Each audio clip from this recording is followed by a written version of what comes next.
el tema que me trae aquí es efectivamente la cuestión del consentimiento, las ventajas y desventajas que tiene el consentimiento afirmativo en la protección de la libertad sexual de las mujeres. Voy a empezar con una introducción muy breve sobre lo que significan los delitos sexuales y cuáles son las tendencias de reforma en la actualidad. Luego me centraré en lo que es el concepto clásico de violación, es decir, la definición de la violación, de la violencia sexual sobre la base del empleo de violencia, fuerza o intimidación, que ha sido, digamos, la herencia decimonónica que hemos vivido hasta hace relativamente poco. Voy a hablar de la definición de la violación sobre la base de la ausencia de consentimiento y analizaré las ventajas y desventajas que tiene el centrar toda la definición de los delitos contra la libertad sexual precisamente en esa ausencia de consentimiento, y hablaré también de la propuesta del Convenio de Estambul, es decir, de la definición de la violación sobre la base de la ausencia de consentimiento afirmativo, que es un plus sobre el modelo anterior, para terminar con unas conclusiones. Bien, permitidme entonces empezar con lo que es una introducción muy breve sobre la realidad de la violación en los países occidentales. Recordemos que es un delito que cometen fundamentalmente hombres contra mujeres y niñas, con elevadas tasas de prevalencia. Las encuestas que se están haciendo a nivel mundial nos revelan que hay países en los que un 25% de las mujeres reconocen haber sufrido violencia sexual, y dentro de ese 25% un porcentaje muy elevado es violencia sexual que procede de la pareja o expareja, con lo que ello supone de dificultad a la hora de denunciar, con bajos niveles de denuncia,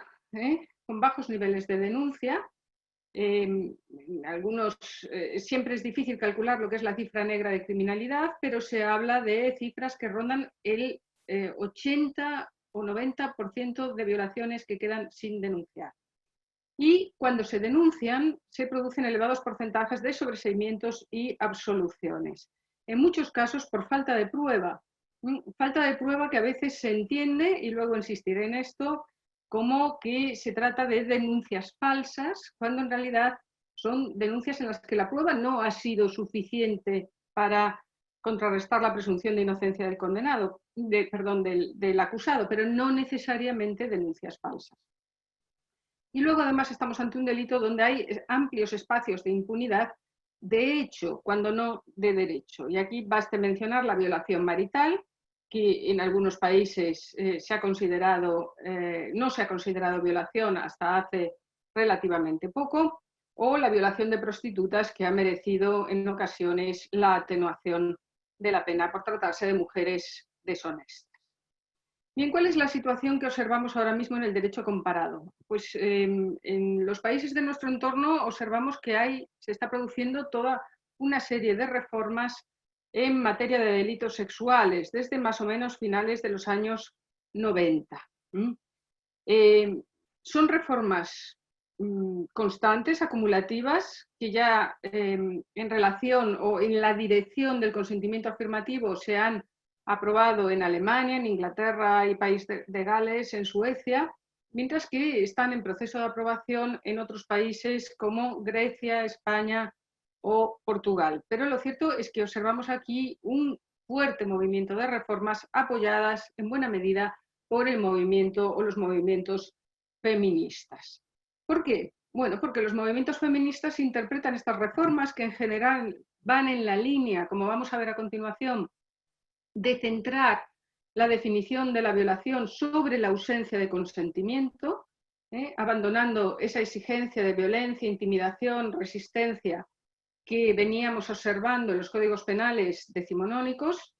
Y los movimientos feministas están apoyando estas reformas porque las interpretan como una mejor protección de las mujeres y además de otras minorías sexuales. Pensemos que el centrar la violación o los delitos relativos a la libertad sexual en la ausencia de consentimiento también permite luchar mejor contra aquellas legislaciones, por ejemplo, que consideran delito la homosexualidad o que consideran delito el sexo anal.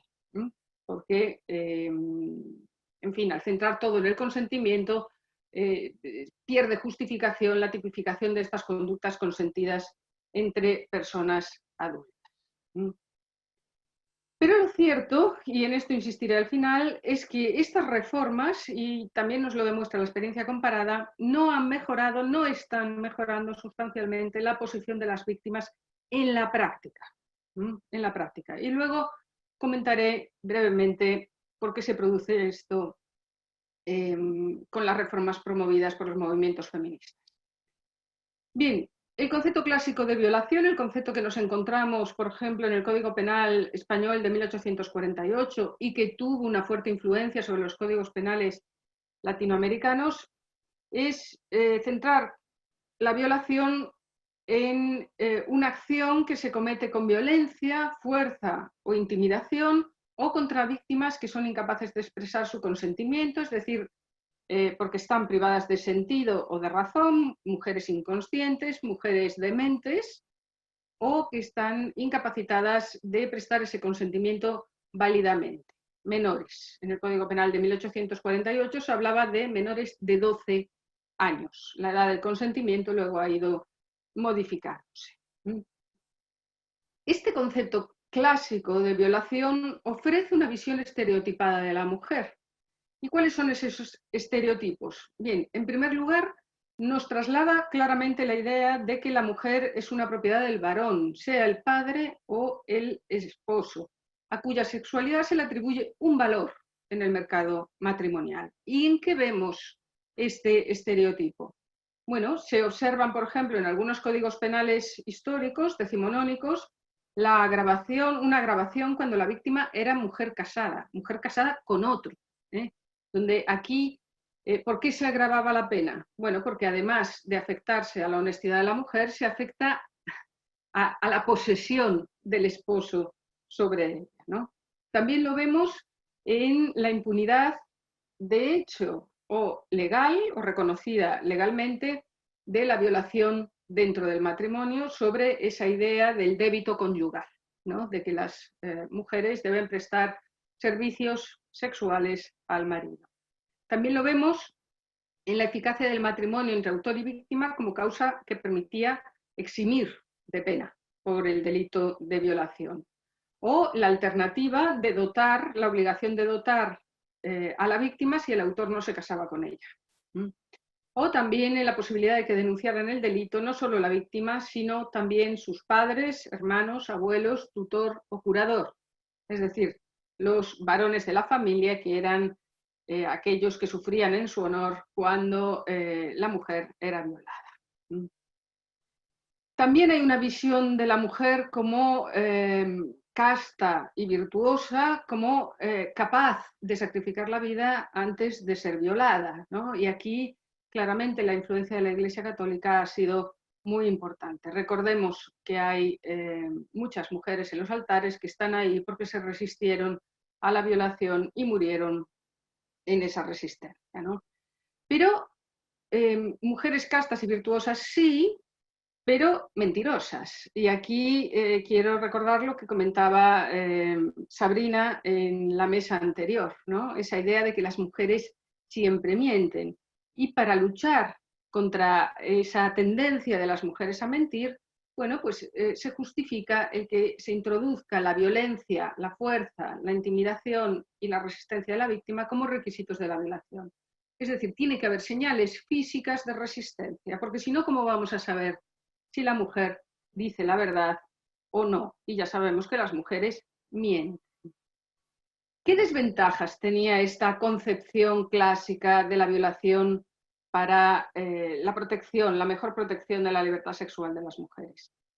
Bueno, pues esa exigencia de violencia, fuerza e intimidación durante muchos años ha supuesto que los tribunales exigieran una resistencia activa y desesperada de la mujer.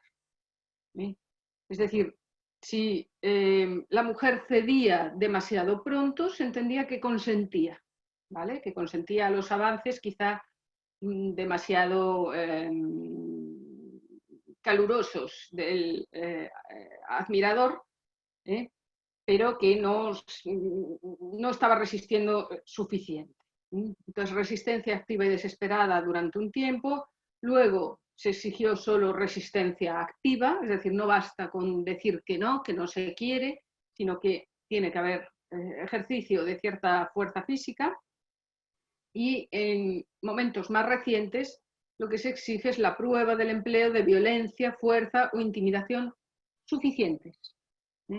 Y claro, ¿qué es suficiente a efectos de los jueces o tribunales? Bueno, pues lo que es suficiente se interpreta aplicando estándares masculinos a la hora de medir la violencia, fuerza o intimidación necesarias para vencer la oposición de la víctima. Es decir, el parámetro que se usa para decidir si esa violencia e intimidación son suficientes es un hombre blanco. Un hombre blanco sano, evidentemente. Y no se piensa en las distintas características físicas o en las distintas reacciones psicológicas de las mujeres en situaciones de peligro. Otra desventaja de este concepto clásico de la violación es el entendimiento del silencio como consentimiento. Y esto está muy claro, es decir, la mujer que no expresa su oposición, que no se resiste, está consintiendo.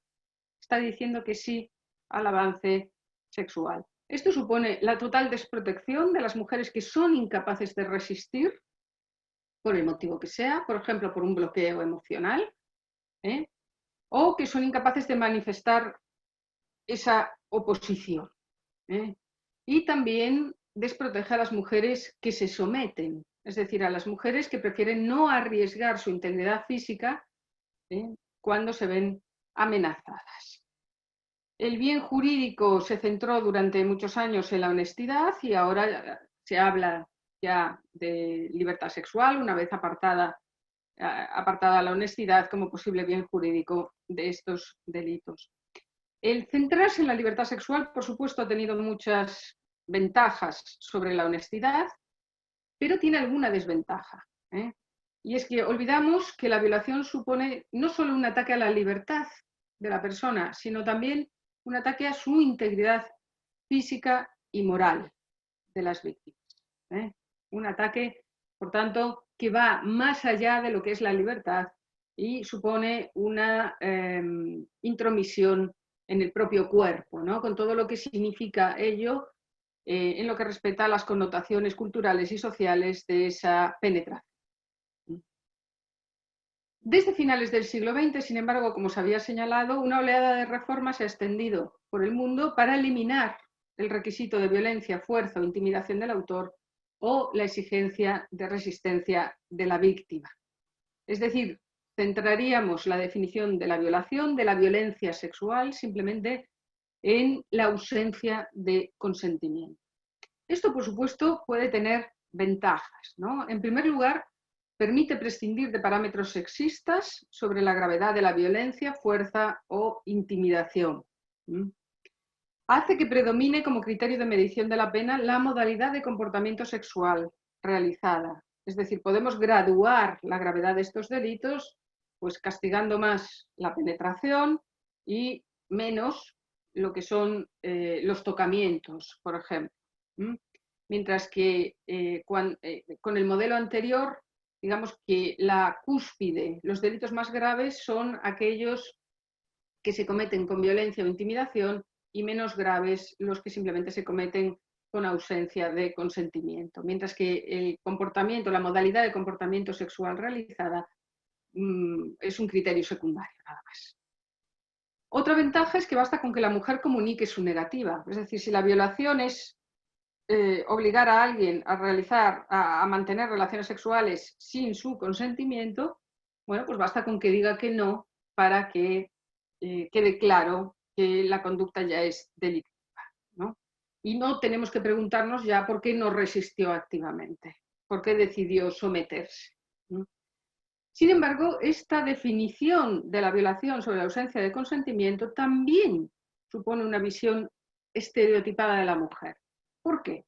Bueno, porque se parte también de la idea de que las mujeres dicen que no cuando quieren decir que sí. Es decir, cuando hablamos de ausencia de consentimiento, si lo hay o no, es difícil de determinar si hay consentimiento cuando, por ejemplo, las señales son contradictorias entre la señal verbal o la señal física. Además, se atribuye a los hombres un desmedido apetito sexual que las mujeres no tendrían, ¿no? Fijémonos que la imagen que se transmite es que el hombre propone y la mujer dispone, ¿no? Es decir, el hombre hace el avance y la mujer, en reconocimiento de su libertad sexual, evidentemente, decide si acepta o no. Pero esto supone, evidentemente, un desequilibrio en la posición de las partes, sobre todo en lo que respecta a las consecuencias de que la otra parte no respete tu opción, ¿no? Porque si eres el hombre que propone, te puedes quedar sin la relación sexual si la otra parte dice que no. Pero si es la mujer la que dice que no, resulta violada si la otra parte, si el varón no respeta su decisión.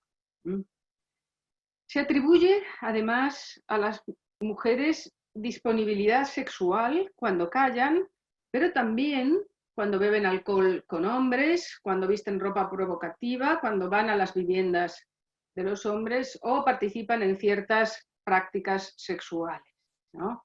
Todos estos comportamientos se entienden como, como un consentimiento, que no tiene por qué ser expreso, sino que puede ser implícito, ¿vale? Por tanto, esta definición de la violación sobre la base de la ausencia de consentimiento tiene ciertas desventajas, y es que el consentimiento probablemente no sea la forma más adecuada para distinguir el sexo de la violencia sexual. ¿Y por qué? Bueno, porque el centrarnos exclusivamente en el consentimiento significa partir de la teoría de la elección racional, es decir, aquí todos somos sujetos racionales que tenemos que adoptar una determinada decisión y calculamos pros y contras, cuando en realidad en este tipo de decisiones, bueno, no hay ese dualismo cartesiano que distingue la mente del cuerpo, donde fríamente pues, tomamos una decisión, sino que las emociones, las sensaciones, el deseo físico, el deseo sexual, bueno, tienen un papel fundamental a la hora de decidir si queremos una relación o no la queremos, o a la hora de manifestar cierta ambigüedad sobre si queremos esa relación o no la queremos en ese momento o lugar o con esa pareja. Se construyen además regulaciones especiales para quienes no encajan en esa categoría de sujeto racional, que es propia del liberalismo por excelencia.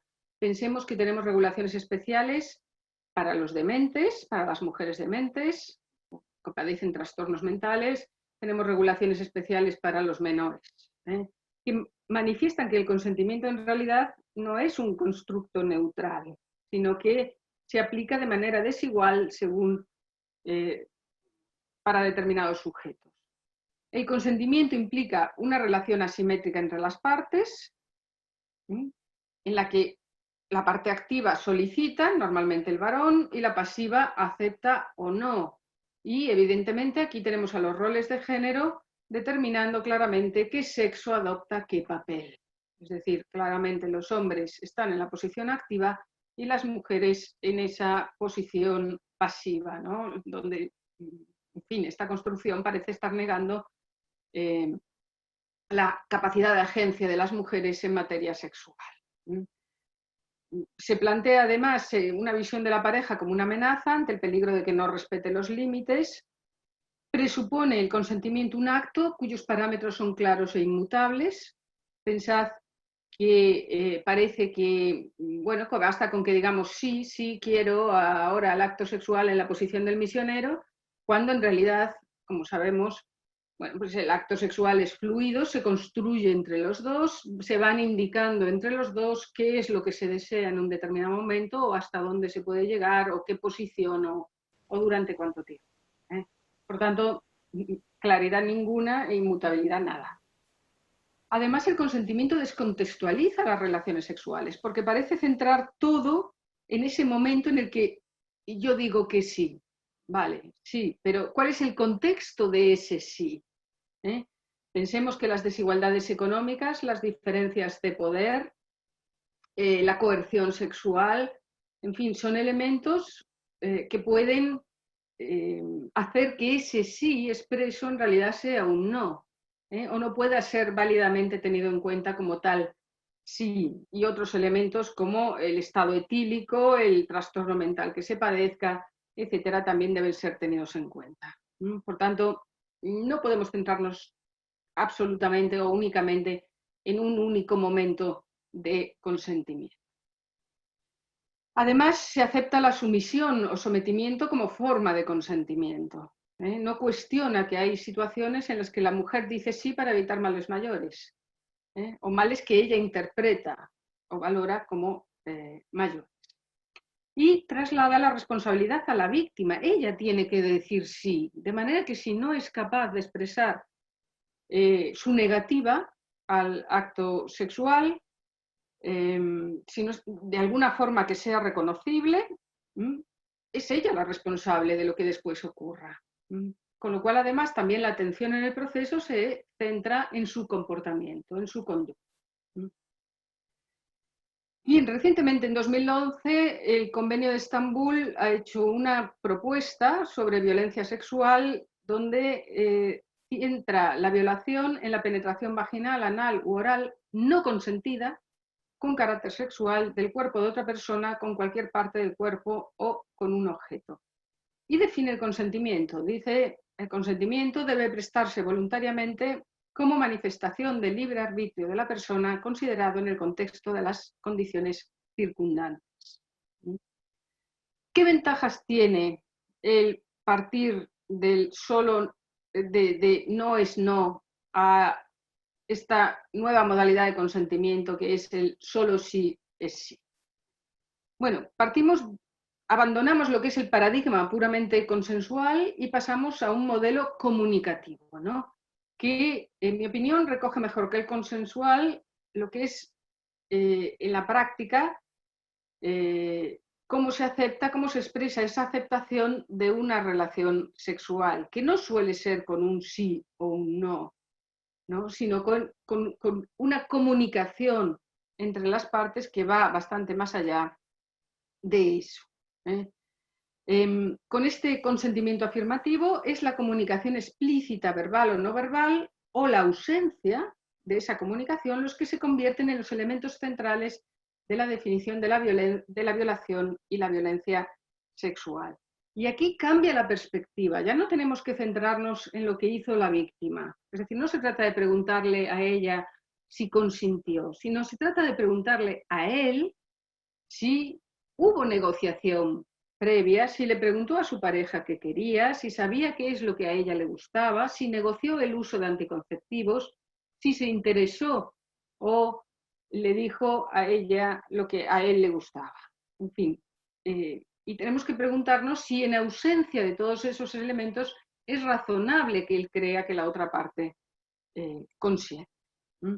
Al enfatizar el diálogo, este modelo anima a las partes a expresar realmente lo que quieren, olvidando esa idea de que las mujeres dicen no cuando quieren decir sí. Este modelo incita, anima a las mujeres a decir lo que quieren, sí o no, o algo intermedio. Y también a los hombres a prestar atención a lo que quiere su pareja. De manera que favorecemos que se dé a las palabras el significado que tienen, lo que mejora la comunicación sexual.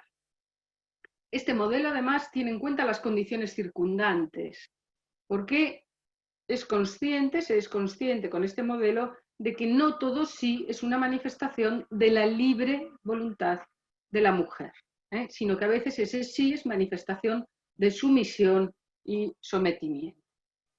Y sobre todo, la ventaja que a mí me parece más significativa es que impide que el consentimiento se pueda inferir del silencio o de la falta de resistencia de la víctima, como ha ocurrido hasta ahora. Entonces, una mujer que no dice nada, que no manifiesta nada, ni con lenguaje corporal, ni con lenguaje oral, bueno, esa es una negativa. Esa se debe entender como una negativa y no como como consentimiento, como se hacía hasta ahora. ¿Qué desventajas tiene, sin embargo, este modelo, según sus detractores? Bueno, por un lado debemos tener en cuenta que el consentimiento, que es el concepto que utilizamos en derecho penal, tiene un significado múltiple, es decir, no es un concepto precisamente unívoco, se puede llenar de múltiples contenidos. Puede tener un contenido puramente liberal, puede tener un contenido mucho más progresista. Se ha dicho que favorece las acusaciones y denuncias falsas de violación. Y aquí volvemos a esa idea de que las mujeres somos mentirosas y denunciamos violación cuando nos sentimos despechadas. Alicia, disculpa, me quedan 2 minutos. Vale. Gracias. No hay más acusaciones y denuncias falsas por violación que por otros delitos. Y en los países que se han hecho estudios sobre este tema, los porcentajes son similares a otros. En realidad, de hecho, la violación no se denuncia en la mayor parte de los casos, con lo cual tampoco se confirma esa hipótesis de que las mujeres mentimos por deporte. El consentimiento afirmativo, se ha dicho, formaliza lo que es un acto íntimo entre las partes. Ya sabéis que se ha puesto en ridículo el solo sí es sí, pues hablando de la necesidad de un notario para certificar que las relaciones sexuales son consentidas, o de una app de consentimiento para prestar el consentimiento sexual, cuando en realidad mejorar la comunicación entre las partes no puede atentar contra su intimidad. Y recordemos que ya se pide un consentimiento libre, válido y expresamente emitido en las lesiones, cuando se trata de relaciones sadomasoquistas. Y luego sabemos que un sector radical del movimiento feminista entiende que las mujeres siempre estamos sometidas en una sociedad patriarcal que nos impide tomar una decisión verdaderamente consensual a la hora de participar en un acto sexual. Lo que estamos contemplando en la actualidad con estas discusiones acerca del no es no, solo sí es sí, etcétera, es un cambio de paradigma. Pasamos de la disponibilidad por principio del cuerpo de las mujeres a la indisponibilidad por definición. Es decir, tenemos que ser nosotras las que demos acceso a nuestro cuerpo y no basta con nuestro silencio. Y ese cambio, a mi juicio, es coherente con los fines del derecho penal. ¿Por qué? Porque el derecho penal no solo pretende castigar, sino también prevenir.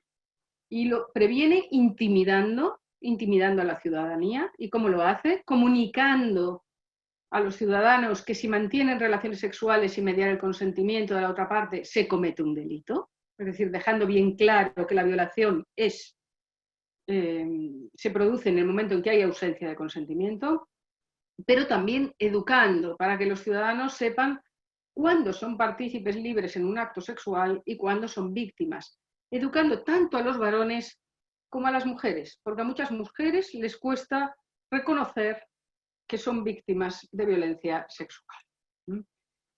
Y este es también además un cambio que sitúa en el centro del debate judicial lo que verdaderamente importa, que no es si hubo violencia, fuerza o intimidación, sino si hubo voluntad libre o mutuo acuerdo. Es decir, si los hechos, el acto sexual, es una manifestación del libre arbitrio de la persona considerado en el contexto de las condiciones circundantes, como señala el Convenio de Estambul.